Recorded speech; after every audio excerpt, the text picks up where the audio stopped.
السناك والوجبات الخفيفة جملة مهمة جدا، لازم ندرك معناها ولازم ناخد احتياطاتنا قصادها. مش أي وجبة ينفع تبقى سناك، مش أي مقرمشات ينفع تبقى سناك أو وجبة خفيفة. لازم دايما نراعي السعرات الحرارية. الناس بتيجي تقول لي يا دكتور أنا أكلت شوية فول سوداني بس النهاردة في الوجبة الخفيفة في السناك بتاعتي عادي. لا حضرتك مش عادي، الفول السوداني ده عبارة عن دهون صحية. طيب الدهون الصحية دي جسمك ليه احتياجات منها كمية صغيرة، لو خدت أكتر من احتياجاتك يبدأ الجسم يخزنها على هيئة دهون تحت الجلد. آخرك 10 حبات فول سوداني، 10 حبات مكسرات، بندق، لوز، كل الحاجات دي كلها، الفستق، ما ينفعش تزيد عن كده. كمية أو حفنة من المكسرات، آخرك حفنة صغيرة من المكسرات. دكتور النهارده خدت سناك طبق فشار كبير، حضرتك مش مناسب بالنسبه لك طبق الفشار.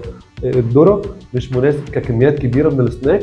لازم دايما نراعي السناك ما يكونش فيه سعرات عاليه. خد سناك بروتين، خد سناك وجبات سعراتها قليله، هتفرق معاك اكتر.